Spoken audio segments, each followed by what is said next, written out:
Agroinformación, las noticias de interés para los productores de alimentos saludables de Almería en Agroradio, con el patrocinio de Semillas Surseed. Semillas Surseeds, empresa obtentora de semillas especializada en pimiento. Todas sus nuevas variedades con alta tolerancia al oidio y con elevadas producciones de calidad. Semillas Surseeds, investigación y desarrollo para el agricultor almeriense. José Antonio Escobosa, redactor de Agroradio. La agricultura bien contada.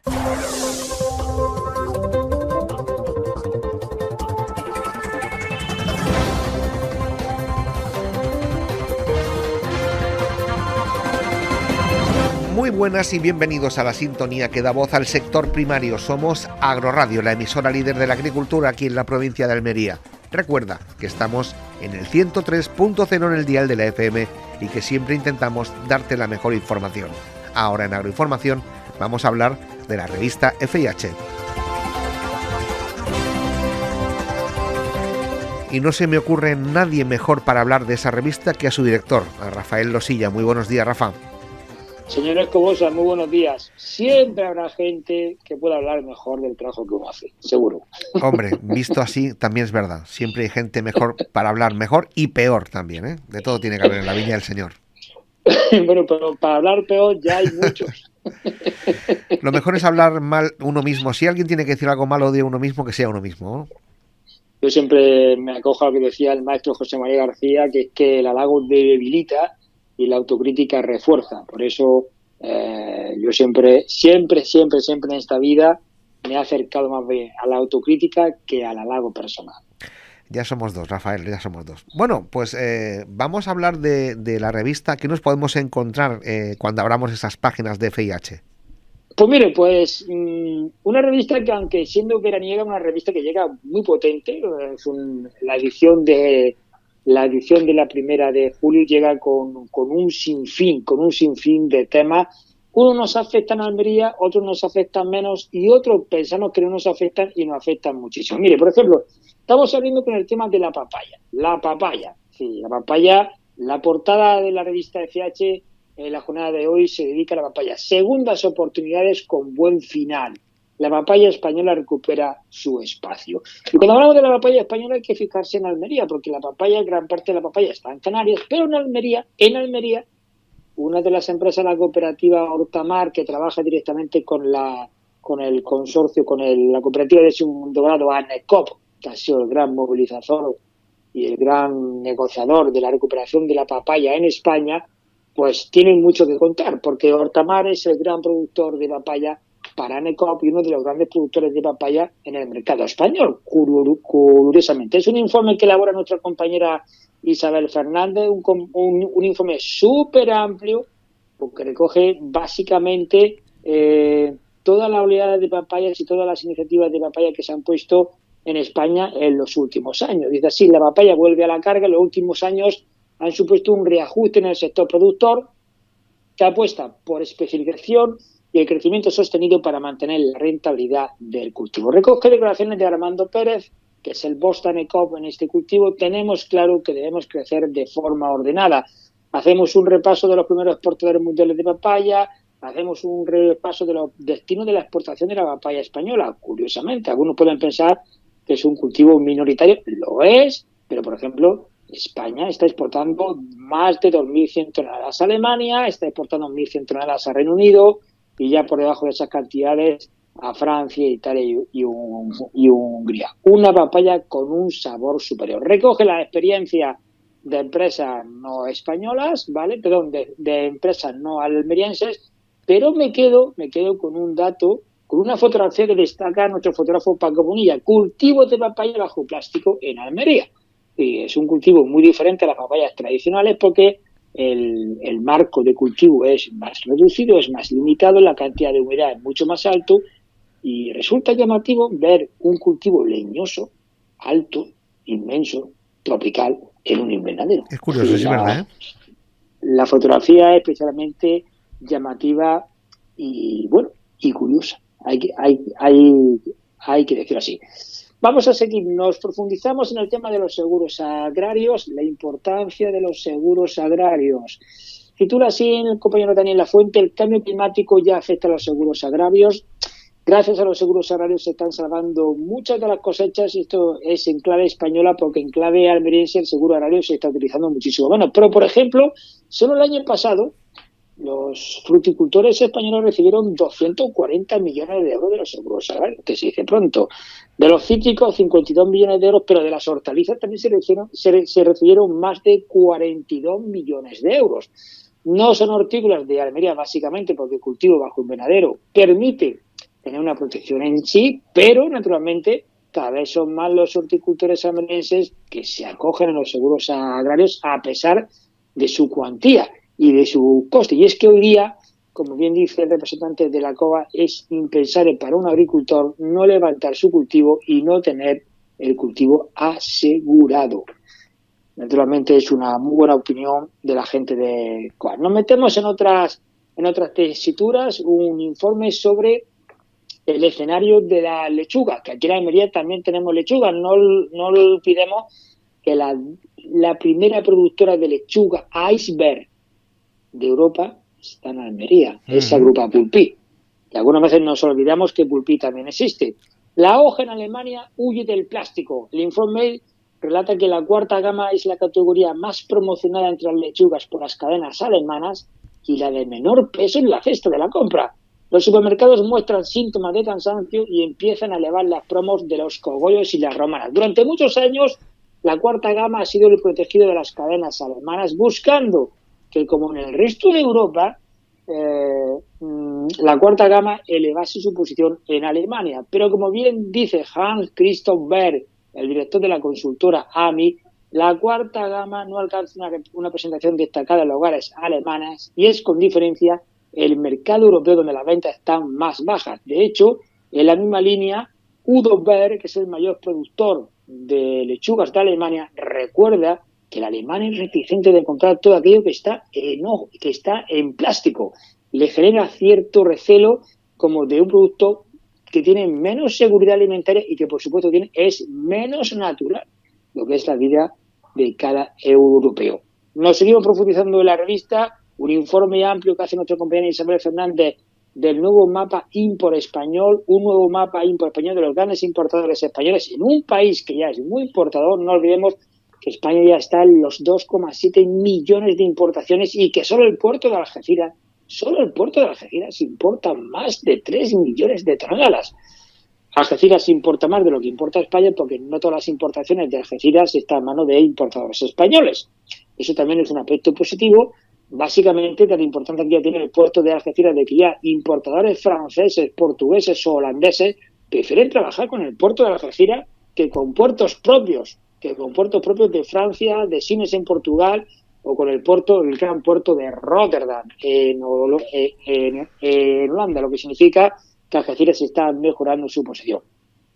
Este informe destaca que, naturalmente, los grandes importadores españoles son mayoristas españoles. Lidera el Grupo Fernández, que el año pasado movió 141.000 toneladas de producto importado, y no todos del hemisferio sur, seguido de Cultivar con 135.000 toneladas, y después CMR, la otra empresa de Mercadona, con 115.000 toneladas. Pero bajando, ¿vale? Pues nos encontramos empresas más cercanas. Por ejemplo, Frutas Montosa, una andaluza que mueve 25.000 toneladas, y la primera almeriense, Agroatlas, la del empresario Ricardo Menoyo, que ya mueve más de 20 millones de kilos de judías y de aguacates. El grupo Agroponente también se engancha.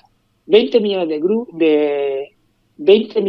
kilos, 20.000 toneladas de hortalizas, al igual que el grupo Perichat de Murcia. Y así cerramos con Procomel, que es la última de las grandes, con 11 millones de kilos, sobre todo de melón, piel de sapo.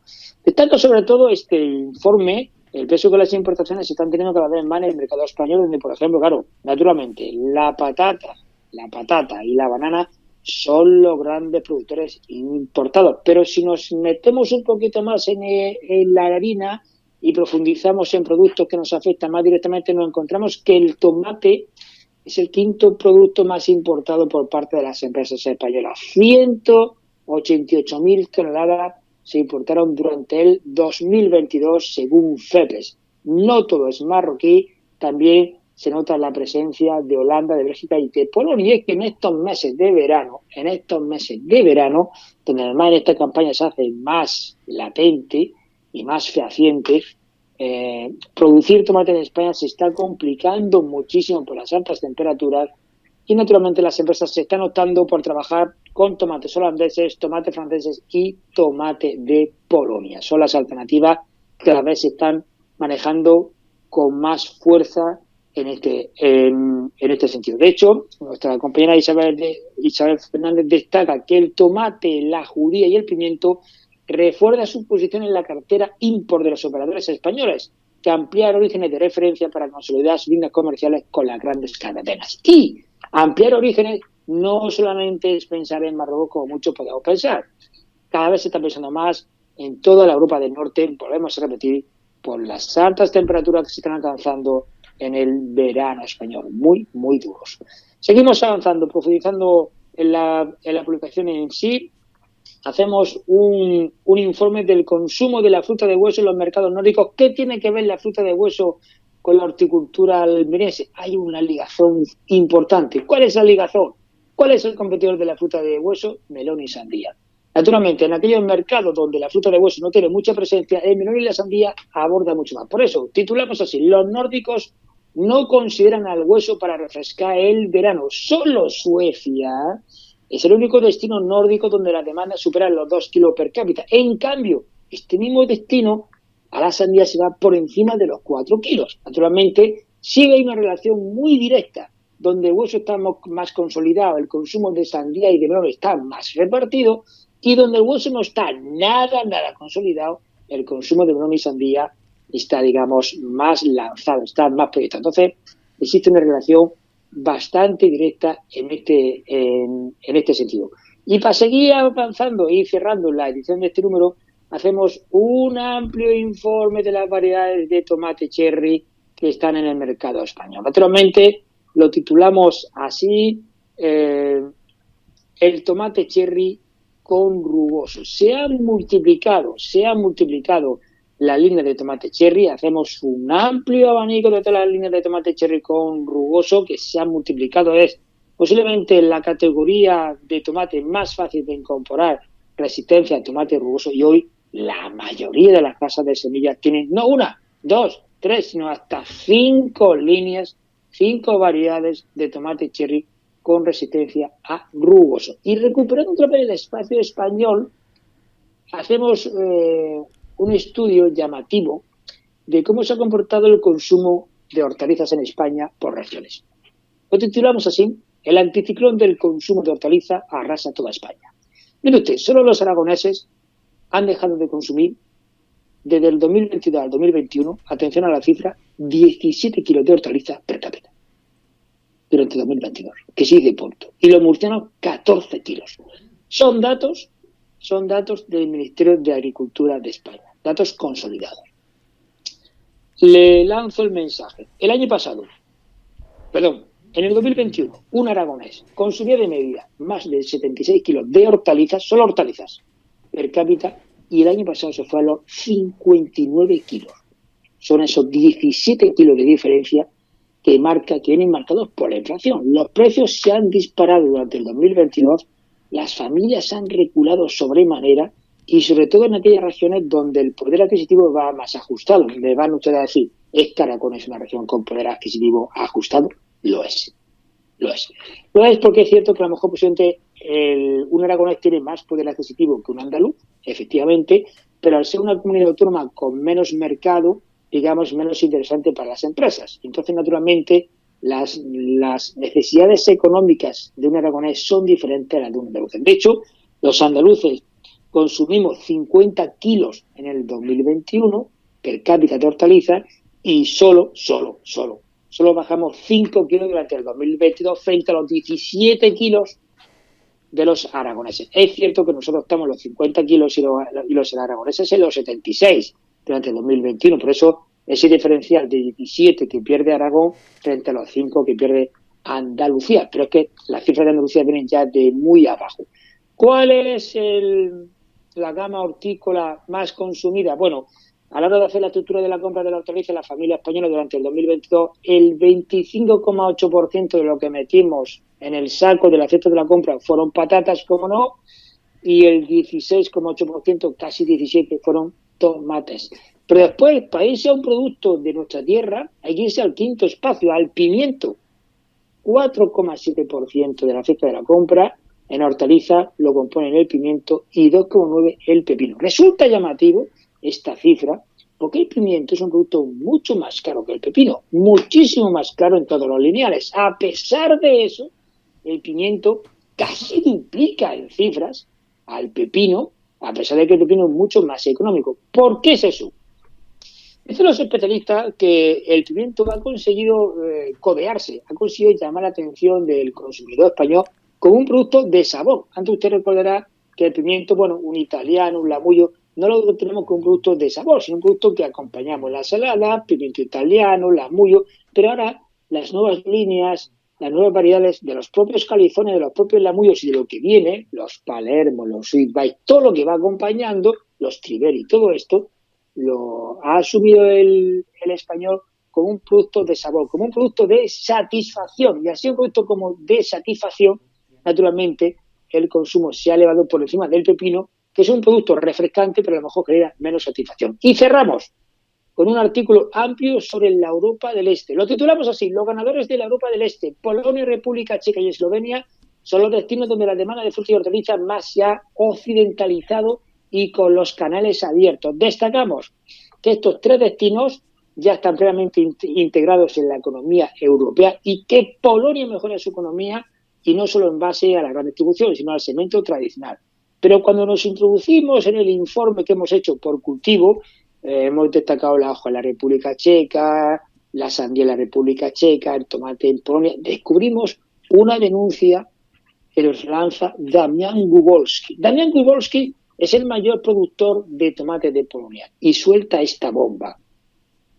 Otra entrada que suma en Polonia es la oferta rusa de tomates y pepinos. Las empresas españolas no pueden introducir tomates y pepinos en Polonia porque están entrando de forma ilegal y ocultando el origen partidas desde Rusia. Este tomate ruso entra en cajas sin identificar y por la vía de mayoristas que durante muchos años han operado con total garantía con el mercado ruso. Esta noticia va a servir de hilo conductor para el siguiente número. Vamos a analizar, vamos a fotografiar y a ver quiénes son las empresas polacas que están introduciendo tomate ruso en el mercado de la Unión Europea. Pues la verdad es que da mucho la revista para analizar, para ver, porque todo lo que cuenta Rafa tiene su punto interesante. A mí me ha llamado mucho la atención la primera, la papaya de Almería. No tenía ni idea que éramos una productora de papaya en Almería. Pues sí, lo somos hace ya bastantes años. ANECOP se puso a trabajar con ello hace ya 10 años, de la mano de Juan Antonio López, en la Fundación UAL ANECOP. Esos invernaderos que hay, para que los sitúe, saliendo de Retamar hacia la autovía, los invernaderos que quedan hacia la izquierda, que son de la Fundación Universidad de Almería /ANECOP, ahí donde se hicieron las primeras pruebas hace 10 años. Publicamos lo de la segunda oportunidad, según Isabel Fernández, porque producir papaya no es fácil, aunque muchos lo vean como un cultivo para gente de tercera edad, vamos a decirlo así, un cultivo de gente que ya no quiere complicarse de la vida con un tomate y por una papaya que va a autorritmo. Todos los leñosos van a autorritmo, como usted bien sabe, pero al final la papaya ha tenido quebraderos de cabeza. ANECOP no quiso perder la esperanza en el cultivo, no quiso dejarse atraer el cultivo, apostó por el cultivo y en esta segunda oportunidad la papaya ha vuelto a florecer con mucha fuerza y ya tenemos papaya en Canarias, papaya en Península y ¿por qué no? Papaya en Granada y en Málaga no tardará mucho. Y lo he dicho, es un cultivo menos elaborado que un tomate, que un pepino, porque los leñosos van a tu ritmo, ¿vale? Y una vez que ya se le tome el punto de desarrollo, de manejo de cultivo, posiblemente se vayan a ampliar más. Y voy a dar un dato. ¿Usted sabe cuál es el mayor consumidor de papaya de la Unión Europea? Es una región. Es una región, no es un país. Es una región. Pues no sabría decirte, Rafael, no lo sabría decirte. Pues mire usted, el mayor consumidor de papaya de la Unión Europea es Canarias. 3 kilos per cápita. 3 kilos per cápita. Pero ahora sí le digo este país. El mayor consumidor de papaya, y es un país de la Unión Europea, es... Tampoco lo sé. Nuestra vecina Portugal. Ah, sí. Mira, ahora que has dicho lo de Canarias me lo podría haber imaginado porque cuando he estado allí ha habido mucho postre con papaya. No sé por qué ahora me ha venido a la mente. Con nuestra vecina Portugal, 1,2 kilos de papaya se comen los portugueses al año. Es un producto que está muy presente. Y un producto caro, ¿eh? No, Es barato. barato. Es decir, la papaya es mucho más cara que un mango, que un aguacate. Mucho más caro. No es barato. Pues, amigo Rafael Losilla, como siempre, gracias por acercarte a estos micrófonos, gracias por hacernos este repaso de lo que nos vamos a encontrar cuando abramos las páginas de la revista. Pues muchísimas gracias a AgroRadio y a usted por esta oportunidad para que todo el mundo pueda acercarse, pueda leerla, pueda buscarla. Siempre habrá gente que será menos de los que me gustaría que la leyese, pero bueno, aquí estamos para empujar. Aquí queda dicho y aquí empujamos todos, ¿vale? Un fuerte abrazo, amigo. Un abrazo, Rafael. Ya saben ustedes que si así lo desean, pueden seguir toda la información que acontece en este micrófono en redes sociales como Twitter, Facebook o nuestra web agrodifusión.es. El control de sonido está Miguel Ángel Santiago, al micrófono este que te habla, José Antonio Escobos, el Llobregat. Volvemos en una hora. Has escuchado Agroinformación con el patrocinio de Semillas Surseed. Semillas Surseeds, empresa obtentora de semillas especializada en pimiento. Todas sus nuevas variedades con alta tolerancia al oidio y con elevadas producciones de calidad. Semillas Surseeds, investigación y desarrollo para el agricultor almeriense.